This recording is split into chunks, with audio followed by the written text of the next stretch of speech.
మన ప్రభువును రక్షకుడికి యేసుక్రీస్తు నామములో మీ అందరికీ వందనాలు తెలియజేసుకుంటున్నాను. ప్రభు యొక్క మహాకృపను బట్టి మీ అందరు క్షేమంగా ఉన్నారని నమ్ముతున్నాను.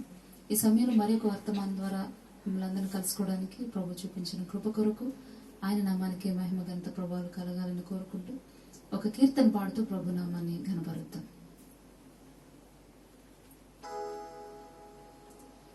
ప్రయాసతో పరుగులెత్తినా పొందాలని ఆశించిన, ప్రయాసతో పరుగులెత్తినా పొందాలని ఆశించిన, కరుణించు దేవా నీ కృప చేతనే, కరుణించు దేవా నీ కృప చేతనే కార్యాలు నెరవేరును, కోరికలన్నీ తీరును. ప్రయాసతో పరుగులెత్తినా పొందాలని ఆశించిన, ప్రయాసతో పరుగులెత్తినా కుడి ప్రక్కన 10,000 మంది కూలినా, హతమార్చను శత్రువులు చుట్టూ చేరిన, కుడి ప్రక్కన 10,000 మంది కూలినా, హతమార్చను శత్రువులు చుట్టూ చేరిన, రక్షించు దేవా నీ కృప చేతనే, రక్షించు దేవా నీ కృప చేతనే అపాయములు తొలగిపోను, క్షేమము నెమ్మదియు కలుగును. ప్రయాసతో పరుగులెత్తినా పొందాలని ఆశించిన, ప్రయాసతో పరుగులెత్తినా. ప్రభు నామానికి మహిమ కలుగును గాక. అపాయములు తొలగిపోవాలన్నా, క్షేమము నెమ్మది మనకు కలగాలన్నా అది దేవుని వల్ల మాత్రమే కలుగుతుంది. ఈ ఉదయకాల సమయంలో మరి ఈ రీతిగా మరి ఆయన వాక్యాన్ని ధ్యానం చేసుకుంటూ ముందు కొనసాగుదాము. ఆయన ద్వారా మాత్రమే మనకు మన భయాలను తొలగిపోవడం, లేదంటే మన అపాయాలు తొలగిపోవడం, మన క్షేమం నెమ్మది కలుగుతుందని జ్ఞాపకం చేసుకుంటూ ఎలా దాన్ని సాధించుకోవాలనే దిశగా కొన్ని మాటలు మీతో చెప్పాలని ఆశపడుతున్నాను. ప్రభు నాలో కలిగించిన ప్రేరేపణ బట్టి మీ దగ్గర బైబిల్ గ్రంథాలు ఉన్నట్లయితే తెరిచే కీర్తన గ్రంథం 34వ అధ్యాయం 4వ వచనం. నేను యెహోవా యొద్ద విచారణ చేయగా ఆయన నాకు ఉత్తరం ఇచ్చెను, నాకు కలిగిన భయములన్నిటిలో నుండి ఆయన నన్ను తప్పించెను. ఈ వాక్యము భక్తుడైనటువంటి దావీదు సెలవిచ్చినటువంటి మాట. నేను యెహోవా యొద్ద విచారణ చేయగా, మొట్టమొదటి మాట నేను చెప్తున్నాను, యెహోవా యొద్ద విచారణ చేయడం. విచారణ అనే మాటని మనం గనక ఆలోచించినట్లయితే ఇంగ్లీష్లో దాన్ని చూస్తే ఎంక్వైరీ అని అంటారు. విచారణ ఇంగ్లీష్లో ఎంక్వైరీ అంటారు. సహజంగా మనం ఒక బస్ స్టాండ్ కానీ ఒక రైల్వే స్టేషన్ కానీ వెళ్ళినప్పుడు అక్కడ ఒక బస్సు ఏ టైంకి వస్తుంది, లేకపోతే ఏ టైంలో మనం ఒక దూర ప్రాంతానికి వెళ్ళాలంటే దానికి సంబంధించిన బస్సు ఎప్పుడు వస్తుంది, ఆ సమయం ఎంత, ఏ ప్లాట్ఫామ్కి వస్తుంది, మనం ఎన్నింటికి వెళ్ళాల్సి వస్తుంది అని తెలుసుకోవాలంటే అక్కడ విచారణ కేంద్రం అనుకుంటూ ఉంటుంది. అక్కడికి వెళ్ళి ఎంక్వైరీ, అక్కడికి వెళ్ళి దాని గురించిన సంగతులు మనం తెలుసుకుంటాం. మనకందరికి సహజంగా తెలుసు. అలాగే మనకున్న భయాలు, లేకపోతే మనకున్నటువంటి సంశయాలు, మనకున్న లేకపోతే శ్రమలు ఏదైనా సరే దాని గురించి తెలుసుకోవాలంటే, ఒక కష్టం మనకు ఎదురవుతున్నప్పుడు ఈ కష్టంలోంచి ఎలా బయటపడాలి, ఎలాగ దీన్ని ఎదుర్కోవాలి, లేకపోతే ఈ శ్రమను ఎలా ఎదుర్కోవాలి, ఈ పరిస్థితులను ఎలా హ్యాండిల్ చేయాలి, ఇవన్నీ మనకి తెలియాలంటే మనం ఒకళ్ళ దగ్గర విచారించాలి, ఒకళ్ళ దగ్గరికి ఎంక్వైరీకి వెళ్ళాలి. అతను ఎవరంటే, వారు ఎవరంటే మన దేవుడైనటువంటి యెహోవా, లేదంటే మన దేవుడైన యేసుక్రీస్తు ప్రభు. ఆయన దగ్గరకు మనం వెళ్ళినప్పుడు ఆయన మరి ఆ విచారణ, మనం ఆయన దగ్గరికి వెళ్ళి విచారణ చేస్తే, ప్రభా ఇదేంటి, ఈ పరిస్థితి ఏంటి, లేకపోతే దీన్ని ఎలా హ్యాండిల్ చేయాలి, ఎట్లా ఎదుర్కోవాలని ఆయన దగ్గరికి వెళ్ళి మనం విచారణ చేస్తే ప్రభువు ఉత్తరం ఇస్తాడు. అక్కడ చక్కగా రాయబడి ఉంది. ఆయన చక్కగా ఆ రాసిన మాట ఏంటంటే, నేను యెహోవా వద్ద విచారణ చేయగా ఆయన నాకు ఉత్తరం ఇచ్చెను. మీరు ఎంక్వైరీ దగ్గరికి వెళ్ళినప్పుడు బస్ స్టాండ్ లోకి వెళ్ళి అడిగితే వాళ్ళు మీకు వెంటనే పలానా టైంకి వస్తుంది, లేకపోతే పలానా ప్లాట్ఫామ్కి వస్తుందని చక్కగా చెప్తారు కదండి. చెప్పని పొమ్మంటారా అన్నారు కదా. అట్లాగే ఒక మనిషికి ఉన్న జ్ఞానం అలా ఉంటుంది. ప్రభు దగ్గరికి వెళ్ళి మనం ఆయన దగ్గర విచారణ చేయడానికి ప్రారంభిస్తే ప్రభువు మనకు ఉత్తరం ఇవ్వకుండా ఆయన కామ్గా ఉండేటువంటి దేవుడు కాదు. ఖచ్చితంగా ఆయన మాట్లాడతాడు, ఆయన జవాబు దయచేస్తాడు. అయితే మనం చేయాల్సింది ఆయన దగ్గర విచారణ చేయాలి. దావీదు కొన్ని సందర్భాల్లో యెహోవా యొద్ద విచారణ చేశాడు. ఆ సందర్భాలు మనం ఒకసారి చూద్దాం. మొదటి సమూయేలు గ్రంథము 30వ అధ్యాయము 8వ వచనం చూసినట్లయితే, మొదటి సమూయేలు గ్రంథం 30వ అధ్యాయం 8వ వచనము, అందులో చూస్తే, నేను ఈ దండును తరిమిన ఎడల దాన్ని కలుసుకుందునా అని యెహోవా యొద్ద దావీదు విచారణ చేయగా. మళ్ళీ చూడండి, నేను ఈ దండును తరిమిన ఎడల దాన్ని కలుసుకుందునా అని యెహోవా యొద్ద దావీదు విచారణ చేయగా. దావీదుకి ఇక్కడ ఒక పరిస్థితి ఏర్పడింది. అదేంటంటే, మరి దావీదు యొక్క అట్లాగే దావీదును అనుసరిస్తున్న ఒక 600 మంది యోధులు ఉన్నారు అతనితో పాటు, సైనికులు. వారందరూ కలిసి మరి ఉన్నటువంటి సమయంలో, వారు లేని సమయంలో అమాలేకీయులు వచ్చి దావీదు యొక్క తనతో పాటు ఉన్నటువంటి వాళ్ళందరి యొక్క భార్యలను పిల్లలను అందరినీ కూడా తీసుకొని వారి పట్టణాన్ని కాల్చివేసి వాళ్ళందరినీ కూడా చెరగొని వెళ్ళిపోతారు. అప్పుడు దావీదుతో ఉన్న వారి యొక్క ఆలోచన ఎలా ఉంటదంటే, మనకి కష్టం ఎందుకు వచ్చింది? దావీదు వల్లేగా, ఇతన్ని వెంబడించడం వల్లే కదా ఈ కష్టం వచ్చింది. కాబట్టి అసలు మనకెందుకు ఇలాంటి పరిస్థితి ఏర్పడాలి? ముందు ఈ దావీదుని చంపేద్దాం రాళ్ళు తీసుకొని. అప్పుడు దాకా తనతో ఉన్నవారే, వారు అనుకున్న వారే దావీదుని రాళ్లు తీసుకొని చంపాలనుకున్నారు. ఒకసారి ఆలోచించండి, శత్రువులు చంపాలనుకోవడం వేరు, తన వారే చంపాలనుకోవడం వేరు. ఇది చాలా కష్టమైన పని. తనతో ఉన్నారు, తనకి సపోర్ట్ చేస్తారు అనుకున్న వాళ్ళు ఆ టైంలో రాళ్లు రూవి దావీదుని చంపాలనుకుంటున్నప్పుడు దావీదికి ఒక రకమైనటువంటి భయం, లేదంటే ఒక రకమైన మనో విచారం ఆయన కలిగింది. ఒకవైపు భార్య బిడ్డలు అందరూ చెరగొని పోయారు, భార్య బిడ్డలు లేరు, కళ్ళ ముందు బాధగా ఒకవైపు ఉంటే, ఇంకోవైపు తనతో ఉన్న వాళ్ళు కూడా అర్థం చేసుకోకుండా వీడిని చంపుదాం పదండ్రా అంటే దావీదికి చాలా బాధ అనిపించింది, భయం వేసింది. అయితే దావీదు ఏం చేశాడంటే, అలాంటి పరిస్థితుల్లో ఇదేంటి నా పరిస్థితి అని కృంగిపోవడం కూలిపోవడం చేయలేదు, కానీ యెహోవా యొద్ద విచారణ చేశాడంట. ప్రభువా, ఈ పరిస్థితి ఏంటి? దీన్ని ఎట్లా ఎదుర్కోవాలి? నేను వెళ్ళమంటావా? మరి నా భార్య బిడ్డలు అక్కడ ఉన్నారు బందీలుగా, మరి వారిని తీసుకొని రమ్మంటావా? యుద్ధానికి వెళ్ళమంటావా అని చెప్పి యెహోవా యొద్ద విచారణ చేశాడంట. అట్లాగే రెండవ సందర్భాన్ని మనం చూసినట్లయితే, 2వ సమూయేలు గ్రంథము 2వ అధ్యాయము 1వ వచనము, ఇది జరిగిన తర్వాత యూదా పట్టణములలోనికి నేను పోదునా అని దావీదు యెహోవా యొద్ద విచారణ చేయగా. జాగ్రత్తగా వినండి. రెండవసారి సౌలు అతని కుమారులు చనిపోయిన తర్వాత యూదా పట్టణంలోనికి వెళ్ళడానికి ప్రవేశించడానికి, ప్రభా నేను వెళ్ళొచ్చా అని దావీదు దేవుడిని అడిగాడు. ఎందుకు దావీదు దేవుడిని అడిగాడంటే, అప్పటి వరకు ప్రజలందరూ సౌలునే రాజుగా చూస్తున్నారు, దావీదు పక్కకి మరి వెళ్ళిపోయాడు. దావీదుని సౌలు ఒక శత్రువులాగా చూశాడు. కాబట్టి వీళ్ళందరి మానసిక స్థితి ఎలా ఉందో దావీదుని అంగీకరిస్తారో లేదో తెలియదు. ఒకవేళ ఒక్కసారి లోపలికి వెళ్తే ఊర్లోకి వాళ్ళందరూ ఈయన మీద కొడితే ఏంటి పరిస్థితి అని, ప్రభా వెళ్ళమంటావా, వెళ్ళనా వద్దా అని ప్రభు దగ్గరికి వెళ్ళి విచారణ చేస్తా ఉన్నాడు. అప్పుడు దేవుడు మరలా దావీదుతో మాట్లాడడం జరిగిందనమాట. 3వసారి దావీదు మరొకసారి మరి ఆయన దగ్గర విచారణ చేయడం జరుగుతుంది. అది కూడా చూద్దాం. 2వ సమూయేలు గ్రంథం 5వ అధ్యాయము 19వ వచనము, దావీదు నేను ఫిలిష్తీయులకు ఎదురుగా పోయేదనా, వారు నా చేతికి అప్పగింతువా అని యెహోవా యొద్ద విచారించినప్పుడు. 3 సార్లు నేను 3 సందర్భాలను చూపించాను. ఈ సందర్భం వచ్చేసరికి దావీదు ఒక రాజుగా పట్టాభిషేకం చేయబడిన తర్వాత దావీదు రాజు అయ్యాడని తెలుసుకున్న వెంటనే ఫిలిష్తీయులు దావీదుతో యుద్ధం చేయడానికి వచ్చేస్తారు. అప్పుడు కూడా ఇక నేను రాజునయ్యాను కదా, ఇప్పటికే చాలా యుద్ధాలు చేశాను, చాలా ఎక్స్పీరియన్స్ ఉంది అని అనుకోలేదు. కానీ అప్పుడు కూడా యెహోవా యొద్ద విచారణ చేయడానికి దావీదు మనసు నిలుపుకున్నాడు. అప్పుడు కూడా యెహోవా యొద్ద విచారణ చేస్తే ప్రభు ఈ 3 సందర్భాల్లోనూ దావీదుకి ఉత్తరం ఇచ్చాడు. ఈ 3 సందర్భాల్లోనూ దావీదుతో ప్రభు మాట్లాడాడు. కాబట్టి విచారణ చేసినప్పుడు, లేకపోతే మనం గనుక దేవుని దగ్గరికి వెళ్ళాలని సమీపించే, ప్రభు దీన్ని ఎట్లా ఎదుర్కోవాలి, నా మనసుకి స్థైర్యం సరిపోవడం లేదు అని చెప్పి ప్రభుని అడగడం ప్రారంభిస్తే ప్రభు మనతో మొదటిగా ఉత్తరం ఇస్తాడు. మనం యెహోవా యొద్దకు వెళ్లి విచారణ చేయాలి. తర్వాత దావీదులో ఉన్నటువంటి ఆ 2వ క్వాలిటీ నేను చెప్పాలనుకుంటున్నాను. ఈ 2వ సమూయేలు గ్రంథం మొదటి సమూయేలు గ్రంథం 30వ అధ్యాయంలోని 6వ వచనం చూసినట్లయితే, మరి 6వ వచనం చివరిలోకి వెళ్తే, దావీదు తన దేవుడైన యెహోవాను బట్టి ధైర్యం తెచ్చుకొనెను అనుంది. యెహోవా యొద్ద విచారణ చేశాడు మొదటిసారి. రెండవది యెహోవాను బట్టి ధైర్యం తెచ్చుకున్నాడు.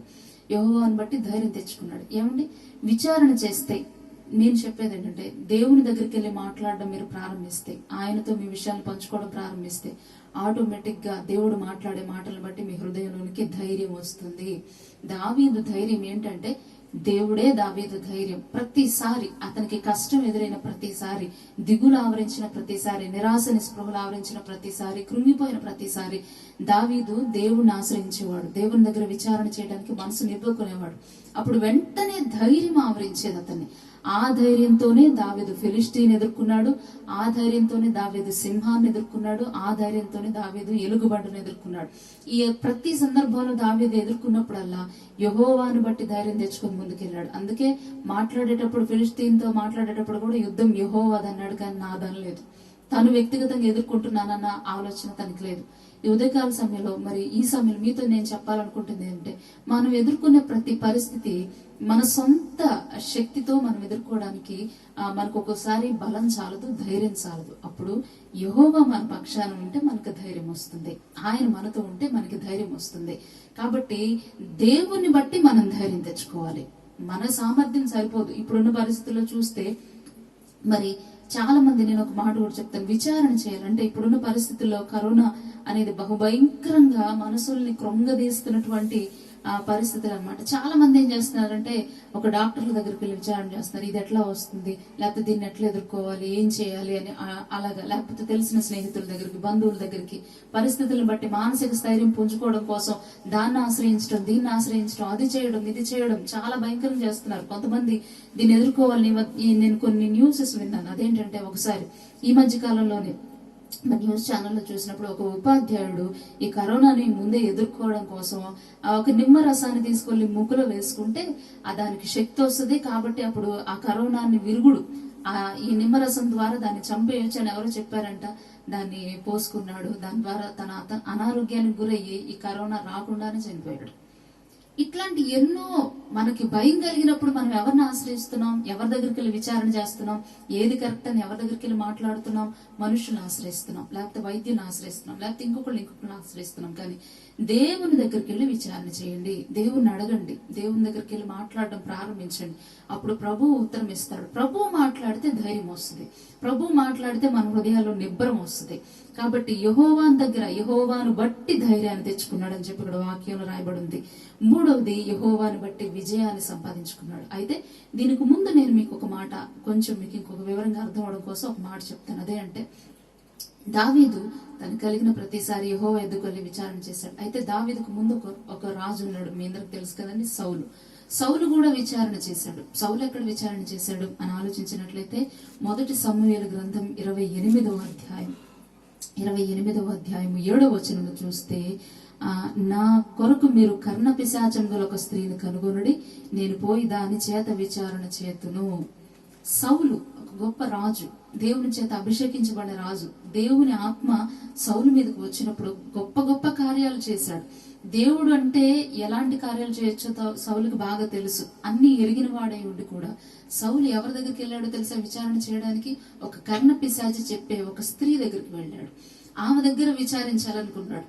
ఏమంటే దేవుని తెలుసుకొని కూడా చాలా సార్లు ఈ యొక్క ఇప్పుడు నేను చెప్పాలని ఆశపడుతుంది ఏంటంటే, దేవుని తెలుసుకున్న చాలా మంది, దేవుని బిడ్డలు అనబడుతున్న చాలా మంది కూడా తమ విచారాలు లేకపోతే తమ పరిస్థితులు చెప్పుకోవడానికి వేరే వేరే వేరే ఆశ్రయాస్పదాలు వెతుక్కుంటున్నారు, వేరే వేరే దగ్గరికి వెళ్తున్నారు, కానీ దేవుని దగ్గరికి వెళ్ళడం లేదు. సౌలు అక్కడికి వెళ్లి ఆ స్త్రీ దగ్గరికి వెళ్లి విచారణ చేసినప్పుడు అతనికి కింద వచనాల్లోకి వెళ్ళి చూస్తే అతనికి భయం కలిగింది అని రాయబడింది. అతనికి భయం కలిగిందంట సౌలుకి. కానీ దావీదుకైతే ధైర్యం కలిగింది. ఏంటి సౌలుకి దావీదుకున్న వ్యత్యాసం? ఇప్పటి వరకు మీరు వాక్యం విన్నారు. దావీదు దేవుని దగ్గర విచారణ చేశాడు, సౌలు అయితే ఒక కన్ను పిశాచి పట్టిన స్త్రీ దగ్గర విచారణ చేశాడు. అంటే దేవుని దగ్గర విచారణ చేసే వారికి ధైర్యం వస్తుంది, ఇంకొకటి ఆశ్రయించిన వాళ్ళకి భయం వస్తుంది. సౌలు ఆ రోజు భయం చేత ఆహారం పుచ్చుకోవడానికి కూడా ధైర్యం చాలక ఆయన పడిపోయినప్పుడు మరి కొంతమంది బలవంతం చేసి ఆ స్త్రీ ఆయనకు ఆహారం తినిపించినట్లు అక్కడ రాయబడి ఉంటుంది. అయితే నేను చెప్పేది ఏంటంటే, మీ విచారణ ఎవరి దగ్గర కొనసాగుతుంది? ఎవరి దగ్గరికి వెళ్తున్నారు? భయం కలిగినప్పుడు ఎవరి దగ్గరికి వెళ్తున్నారు? ఇవన్నీ వింటున్నప్పుడు మీ మనసులో కలవరం, అధైర్యం గురవుతున్నప్పుడు ఎవరి దగ్గరికి వెళ్తున్నారు?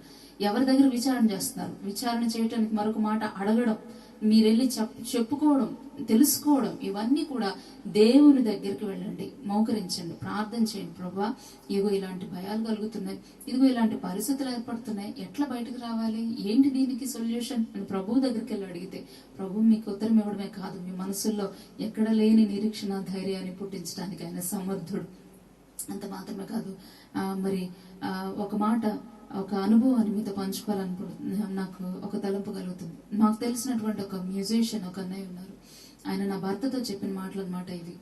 ఆయనకి తన కుటుంబంలో కొన్ని పరిస్థితులు ఎదుర్కోవాల్సి వచ్చినప్పుడు, అవి చాలా కష్టంగా అనిపించినప్పుడు, ఇవి ఎలా తీరుతాయి, ఎట్లా వీటిలోంచి నేను బయటపడాలి అని చెప్పి ఆయన ఇట్లాగే ఒక మాంత్రిక శక్తి కలిగినటువంటి ఒక వ్యక్తిని, ఆయన అన్ని చెప్తాడు, ఆయన దగ్గర చాలా పవర్స్ ఉంటాయి రండని ఇతనికి ఒక అతను సజెషన్ ఇస్తే, ఈ మ్యూజిషియన్, ఈ అన్నయ్య ఆ మాంత్రిక శక్తి కలిగినటువంటి వ్యక్తి దగ్గరికి వెళ్తే, ఈయన ఎంటర్ అవుతుండటంతోనే, ఈయన ఇంకా లోపల కూడా వెళ్ళలేదు, అక్కడ ఆ గడప దగ్గరికి రాగానే ఆయన వెంటనే నువ్వు అక్కడ ఆగు అన్నాడు. ఎందుకంటే నువ్వు క్రైస్తవుడు కదా, నువ్వు చర్చికి వెళ్తావు కదా, నువ్వు రావద్దు అని చెప్పాడు. చూడండి, దేవుని యొక్క శక్తి చాలా సార్లు శత్రువులకు తెలుస్తుంది. దేవుని యొక్క శక్తి ఏంటనేది చాలా సార్లు మనకి వ్యతిరేకంగా ఉన్న వాళ్ళకి తెలుస్తుంది, అన్యులకు తెలుస్తుంది, మనకి తెలియడం లేదు. చాలా సార్లు మనం తెలుసుకొని దేవుని ఆశ్రయించలేకపోతా ఉన్నాం. అందుకని కళ్ళారా చూసిన ఇశ్రాయేలీయులు ప్రతిసారి ప్రభువుని శోధించారు, గాని చెవులతో విన్న రాహాబ్ మాత్రం విశ్వాసం ఉంచింది. ఆమె యేసు ప్రభు యొక్క ఆ వంశావళిలో చేర్చబడింది. చూడండి ఎంత గొప్పది. మరి అట్లాగా వింటున్నాము, కానీ దాన్ని అనుభవించి ఆయన దగ్గరికి వెళ్తున్నామా, ఆయన దగ్గరని సమీపిస్తున్నామా, ఆయన ఆశ్రయిస్తున్నామా? అట్లాగా ఆశ్రయించేవారుగా ఉండాలని, ఆయన దగ్గర విచారణ చేసేవారుగా ఉండాలని నేను కోరుకుంటున్నాను. మూడవది యెహోవాను బట్టి విజయం. మరి 17వ అధ్యాయము 51వ వచనం, మొదటి సమూయేలు గ్రంథం 17వ అధ్యాయం 51వ వచనంలో చూసినప్పుడు, వాడు బోర్లా పడగా దావీదు పరిగెత్తుకొని పోయి ఫిలిష్తీని మీద నిలుచుండి వాని కత్తి వరదూసి దానితో వాని చంపి వాని తలను తెగవేశాను. ఎక్కడ దావీదు, ఎక్కడ ఆ యొక్క గొల్యాతు?